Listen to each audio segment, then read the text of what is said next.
What are you doing? Getting ready for the review? No, I'm learning. Learning? What are you learning? Well, I read this thing just sips the fuel, and I've been going through coffee like crazy lately, so I thought I'd take a few notes, see if I could save a little money. Are you sure that's a good idea? You can barely stay awake. Well, probably not. Let's just hope this thing's not as sluggish as I am.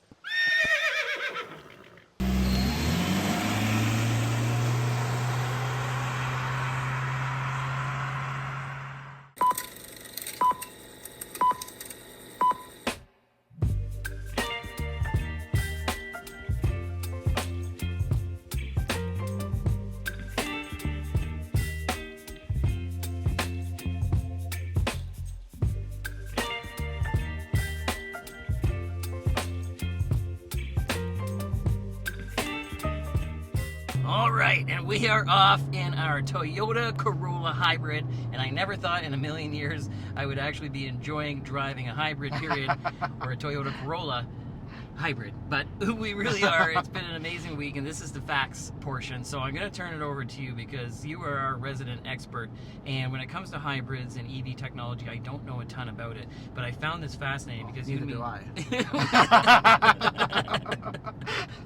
A couple of experts. Trusted reviews. But you know, it's a new, you know, well, the EV anyway is really becoming a lot more mainstream, but Toyota is awesome at making hybrids, and they've been doing it really well for a long time, and this is their bread and butter. But I didn't really fully understand the difference between like a mild hybrid, a normal hybrid, that's what I'm calling this car, and a plug-in hybrid. So maybe you just quickly tell the folks kind of the difference in what we're looking at here. Right, sure. So this one is a normal hybrid, as you called it. So this one has the ability, I don't know if it will show up on camera, but just there at the stop sign, it went into full EV mode, and it can run on electric only for a little bit at low speeds. So that's really nice if you're in like a parking garage or whatever. You said the other day you were in a parking garage and it was driving around in electric in the garage. So that's one of the advantages there.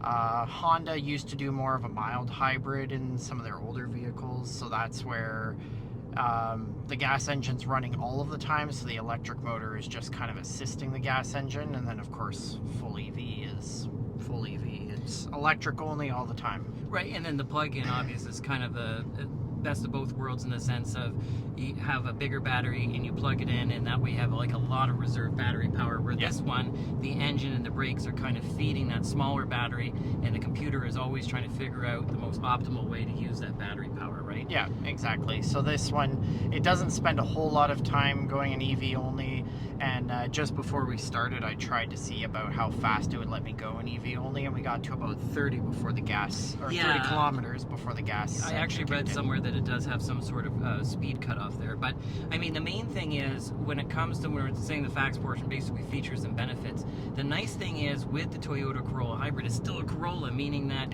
you know the base hybrid, or I should say the base Corolla, like no hybrid, normal Corolla starts at I think around $26,000 MSRP Canadian plus fees and taxes, and then really it's quite reasonable. You get the base hybrid front wheel drive, and you're looking at right around $30,000, which blows my mind. And I love the fact that they give you the option to get all-wheel drive or not on the car, because not everybody's going to want it, right? So there's really a good price range there of about $30,000 to $40,000 Canadian. So we're sitting in the most expensive one, which is just under $40,000, and this XSE, so this is the luxurious sporty one. And you know, is it funny, you know, we'll talk about it more in the feels portions, can you call a hybrid sporty? And I have to say, well, again, we'll talk about it, it's definitely sporty looking, and it has its own sport feel in a way. But the nice thing is that $39,000, that's still, you know, significantly cheaper than the average price of a vehicle in our country, and you're not missing out on anything. You have everything you could ever want in here. And even though it's a Corolla, or I shouldn't say a Corolla, I mean a sedan, there is still a lot of space and practicality in here. So as you can see from the B-roll, we can still put our hockey stick in for the Canadian cargo test. We could put Moose Baby. You can do everything that you could always do in other cars of this size. We just did a Chevy Trax. Now, granted, it's a CUV, which is like a plump hatchback, which I don't understand, because you can get a car like this that's nice and thin at 3,200 pounds, and it's nice because, again, we'll talk about it in the feels portion, but you get an EV type feeling, but without all that extra weight, which also helps with the fuel economy. So, you know, you're really kind of getting everything. Now, the only thing that I wanted to mention quickly about this, though, because this is an older platform now for the Corolla, one thing after living with it for a week when it comes to practicality, and again, I have to be picky because I'm so enamored with this car, and if I'm really being picky, because it's on an older platform, most of us driving the car, including myself, my doctor just said I need to lose 15 pounds. We've all gotten a little bit bigger, and some of our phones and some of our drinks and everything else. So I find that it does have cup holders where you'd want cup holders, but they don't fit your, you know, your big gulps, and you know, my big giant dinner plate size phone doesn't quite fit that well. It's not very convenient for the wireless charging, but you have all those things, and that's the main thing. So yeah, and that's the nice thing. They've done some, well, it is a bit of an older platform at this point. They've done some of those updates to still make those things relevant. The older platform also means that we do have what is it, a 1.8 liter 4-cylinder hybrid. I think it's out of the older Priuses. 138 horsepower, 156 foot-pounds of torque. Exactly. Yes, and then you've got a rear electric motor in the back to make it all-wheel drive. Yeah, which is really nice because this thing has some really good get up and go at the low end. Something that I don't think I've ever really noticed in a Corolla before, and it's really I don't know what the word I'm looking for is.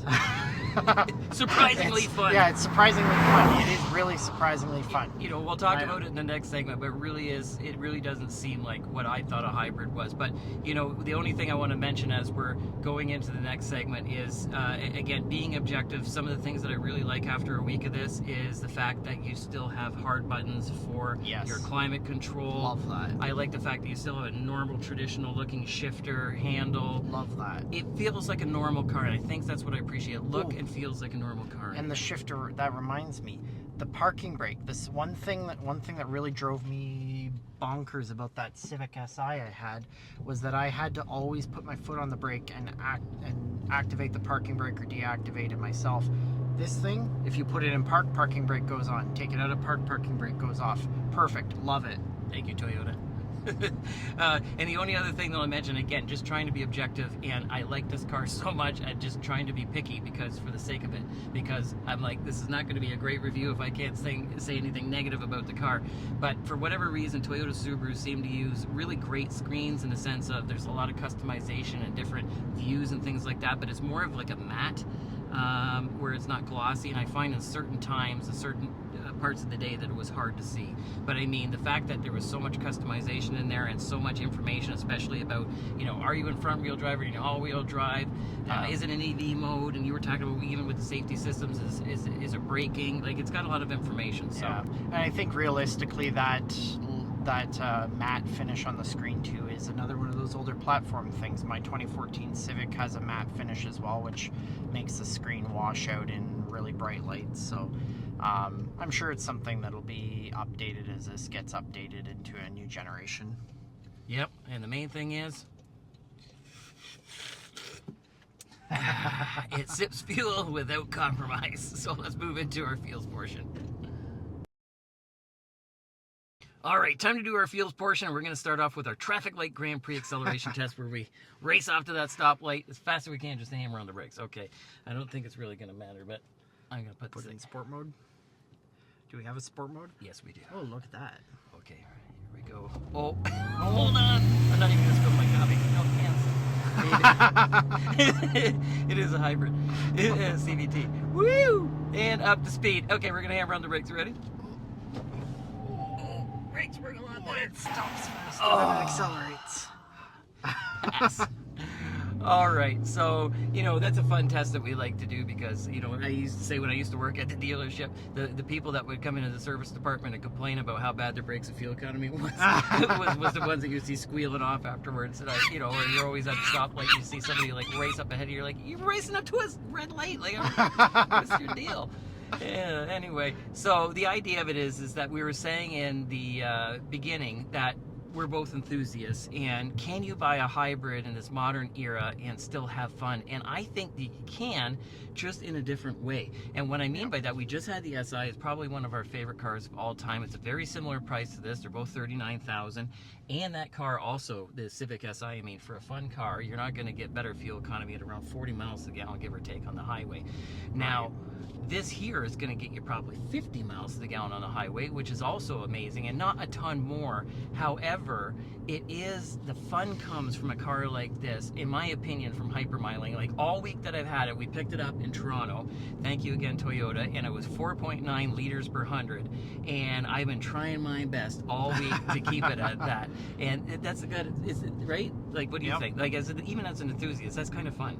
Oh yeah, I get, I think, just as much fun out of trying to hypermile something that's really fuel efficient as I do trying to drive something in a sporty manner like the SI. I do the exact same thing with our pickup truck too, because I mean, I'm not going to do any canyon carving like that, because I'm probably going to go off the cliff or something. Speaking of canyon carving, hold on. Woo! That's some hybrid fun right there. But I do enjoy, because it's a diesel, I do enjoy trying to eke out as much fuel from it as possible. 5.1 is the record that I've gotten in our truck as well. And so. Diesel used to, that was the whole point of buying diesel, obviously power for trucks, but also for fuel economy, you know. So that's incredible. But this thing is still fun. You know, like I'm going to do our skiing test. Hold on. And you know what? Because the way that it handles like the GR. You did that in the GR, and it handled it. It's not far off. Oh. You ready? Hold on. Oh, okay. I backed up because I felt my brain go, and I'm serious, it felt like it was moving. Okay. That's enough of that. I thought my brain was going to go right through the windshield. Oh, I'm not joking. Okay, hold on. We're going skiing. Hold on. Oh.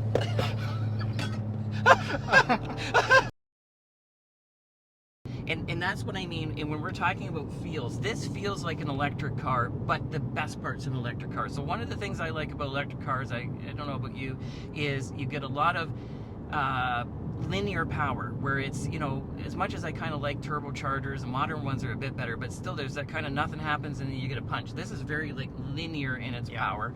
And even though it's not, like you said before, it's 130 something horsepower and 150 something pound-feet of torque, which isn't a lot. However, because of the way it delivers it with that electrical power in the low end, it really doesn't feel sluggish. Like, and even getting on the highway or passing someone, I had no issues. And a couple times I looked down and went, whoo, because it's so quiet that I was going a lot faster than I really intended, if you know what I mean. So, you know, it's really incredible that way. But yeah, what else did you think about just how much fun it is to drive, like to actually get behind the wheel? Because as we come to our final thoughts. Yeah, I mean, one of the, you were mentioning the acceleration and how it's linear and everything. Yeah, like look here. See? Yeah, just like that. Nicely goes up. It just smoothly goes up. And one of those things that we as enthusiasts always complain about is CVT transmissions and that rubber bandiness because of a particular company, Nissan. Oh, I tell you, there's that cold going around. It was Hyundai last week.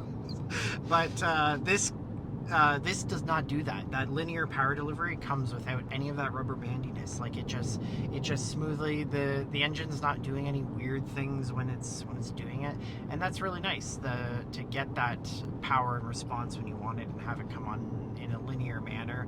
I was the one that drove it back from Toronto when we picked it up as well, and we got stuck in some stop and go traffic. We featured that in the reel on Facebook actually. That I was using some of the semi-autonomous driving modes in this car as well, and the thing it just works. Yeah, it just works. Like, we were in stop and go traffic and it basically did all of it for me. Yeah, that's a Toyota. You know what I mean? Like, you expect that you're going to get a reliable, well-working car that's easy to live with. That's exactly what it is. And as we move to our final thoughts, what I wanted to say is that really this feels like an electric car without the punishment of weight. And one of the other things that I really don't like about electric cars, as far as the driving dynamics go, is it's nice and flat, and the weight is low, so they call it a skateboard effect. So in a certain way, they feel like they handle really, really well. But on the same note, they literally, for the most part, weigh about at least 2 times the amount of this car, quite often, if not more. And when you're braking or when you're going around a corner, there's no hiding that weight. And it almost feels like when you're a kid and you played a game where you tried to stay strong and your friend pushed you from behind, and you can really feel that weight pushing you. Where this, at basically 3,200 pounds, you know, you're not sacrificing. So I have to say, we'll move to our final thoughts, but I think you can get your cake and eat it too with a little coffee as you sip it.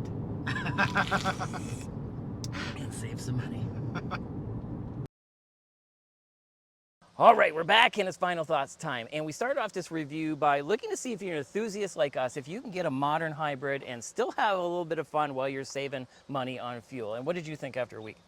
Yeah, I mean, I know for a while now the Corolla's gotten that image of being kind of a grandma car, but this really isn't. We've talked about it all this week. This really isn't your grandma's Corolla anymore.